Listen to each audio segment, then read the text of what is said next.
नमस्कार। आज आषाढ कृष्ण त्रयोदशी शके 1934 सादर करत आहोत ठाणे वार्ता। ठळक घडामोडी। जिल्हा विभाजनात आदिवासींसाठी स्वतंत्र जिल्हा निर्माण करावा म्हणून सर्वपक्षीय समितीची स्थापना। आरोपीला पकडण्यासाठी गेलेल्या पोलिसांवरच आरोपीकडून हल्ला। आणि करारात असो अथवा नसो, वापर परवान्यातील अटींची पूर्तता करणं बांधकाम व्यावसायिकाला बंधनकारक, ग्राहक मंचाचा महत्त्वपूर्ण निर्णय। या आणि इतर घडामोडी विस्तृतपणे पण काही क्षणातच। ठाण्यातील 2 पोलिसांवर हल्ला झाल्यामुळे या 2 पोलिसांवर कळव्याच्या प्रकृती रुग्णालयात उपचार सुरू आहेत। एस वाघचौरे आणि अरुण बनगर हे दोघे पोलीस घरफोडीच्या गुन्ह्यात असलेल्या उत्तम गायकवाडचा शोध घेण्यासाठी काल रात्री पवनपाडा इथे गेले होते। ते ज्यावेळी गायकवाडच्या घरापर्यंत पोहोचले त्यावेळीच उत्तम गायकवाड, त्याची पत्नी मधुरा, त्याची भाची आणि आई अशा 3 महिलांनी या 2 पोलिसांना घरात खेचून त्यांच्यावर हल्ला केला। या हल्ल्यात वाघचौरे आणि बनगर हे दोघेही जखमी झाले आहेत। त्यांना कळव्याच्या प्रकृती रुग्णालयात दाखल करण्यात आलं असून आता त्यांच्या प्रकृतीचा धोका टळला असल्याचं डॉक्टरांकडून सांगण्यात आलं। पोलिसांनी खुनाचा प्रयत्न, कट रचणं असे गुन्हे या आरोपींवर दाखल केले आहेत। पोलिसांनी त्याची बायको आणि भाचीला अटक केली असून उत्तम गायकवाड मात्र फरार आहे। ठाणे जिल्ह्याचं विभाजन करताना 8 तालुक्यांचा स्वतंत्र आदिवासी जिल्हा करावा या मागणीसाठी सर्वपक्षीय समितीची स्थापना करण्यात आली आहे। जव्हार इथे झालेल्या सर्वपक्षीय बैठकीत वसई हा नवीन जिल्हा करण्याच्या शासनाच्या प्रस्तावाला तीव्र विरोध करण्यात आला।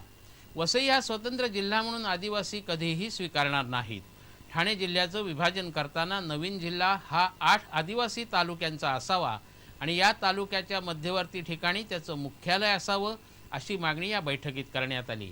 काँग्रेस, भारतीय जनता पक्ष, राष्ट्रवादी काँग्रेस, शिवसेना आणि कम्युनिस्ट पार्टीच्या अध्यक्षांसह 25 प्रमुख नेत्यांची समिती स्थापन करण्यात आली असून ही समिती आंदोलनाची पुढील दिशा ठरवणार आहे।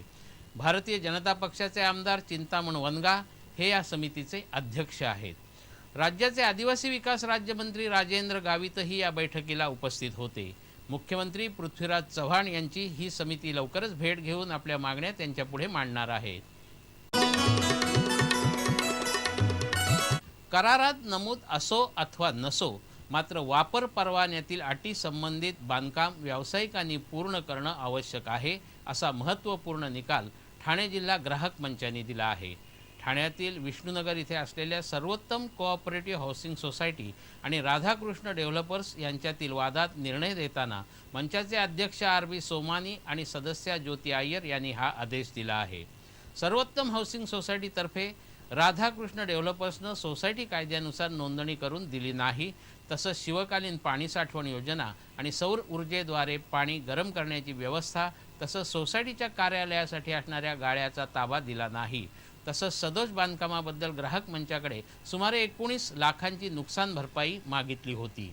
या प्रकरणी एकतर्फी आदेश झाल्यानंतर राधाकृष्ण डेव्हलपर्सतर्फे राज्य ग्राहक मंचाकडे अपील करण्यात आलं होतं। राज्य ग्राहक मंचाने पुन्हा जिल्हा मंचाला सुनावणीचे आदेश दिले। यावेळी राधाकृष्ण डेव्हलपर्सतर्फे गृहनिर्माण संस्था आणि बांधकाम व्यावसायिक यांच्यात करार झाला नसल्यामुळे त्यांना अशी तक्रार करता येत नाही। इमारत सदोष असल्याची तक्रार त्वरित करण्याची गरज असताना संस्थेने 2 वर्षांनी तक्रार केली। त्याचप्रमाणे 19 लाखांच्या नुकसान भरपाईसाठी कोणतीही कागदपत्र सादर केली नाहीत। ही तक्रार कायद्यानुसार वाईट असल्यामुळे रद्दबादल अशी लेखी मागणी केली होती, पण मंचाने सहकारी संस्था ग्राहक नसल्याचा आक्षेप फेटाळून लावला। वापर परवान्यामध्ये दिलेल्या अटी पूर्ण करणं हे बांधकाम व्यावसायिकावर बंधनकारक आहे, त्यामुळे करारात असो अथवा नसो या अटींची पूर्तता बांधकाम व्यावसायिकानंच केली पाहिजे असे आदेश मंचाने दिले। मंचाने या प्रकरणी सदोष बांधकामाप्रकरणी एक रकमी 8 लाख, संस्थेच्या कार्यालयीन खर्चासाठी 26,000 रुपये आणि नुकसान भरपाई म्हणून 1 लाख रुपये देण्याचे आदेश दिले। सर्वोत्तम कोऑपरेटिव्ह हाऊसिंग सोसायटीतर्फे प्रदीप ठाकूर तर राधाकृष्ण डेव्हलपर्सतर्फे प्रभावळकर यांनी काम पाहिलं। पावसाने आज सकाळपासून दडी मारली असली तरी काल मात्र जिल्ह्यात सरासरी 9 मिलीमीटर पावसाची नोंद झाली आहे। ठाण्यामध्ये 17, कल्याण 9, मुरबाड 18, उल्हासनगर आणि भिवंडी प्रत्येकी 10, अंबरनाथ 12, शहापूर 8, वसई 11, जव्हार 16, विक्रमगड 4, मोखाडा 9, वाडा 7, डहाणू 13 तर तलासरीमध्ये 4 मिलीमीटर पावसाची नोंद झाली आहे. आत्कोनेश्वर नगर येथील शिवसेनेच्या नगरसेविका मंगला कळंबे यांच्या गाडीला आज सकाळी उत्तम गायकवाडनी आग लावल्याने गोंधळ निर्माण झाला होता. मंगला कळंबे या आत्कोनेश्वर नगर कळवा पूर्व प्रभाग क्रमांक 55च्या नगरसेविका आहेत. आज पहाटे 3च्या सुमारास मंगला यांनी आपल्या घरासमोर पार्क करून ठेवलेली क्वालिस आणि टवेरा गाडी तर त्या बाजूला असलेल्या रिक्षेला गायकवाडनी आग लावली. त्यामुळे या परिसरात घबराटीचं वातावरण पसरलं आहे. आपल्या ठाव ठिकाण्याची माहिती मंगला कळंबे यांनीच पोलिसांना दिली असावी अशा अंदाजाने गायकवाडनीच ही आग लावल्याचा संशय कळंबे यांनी व्यक्त केला आहे.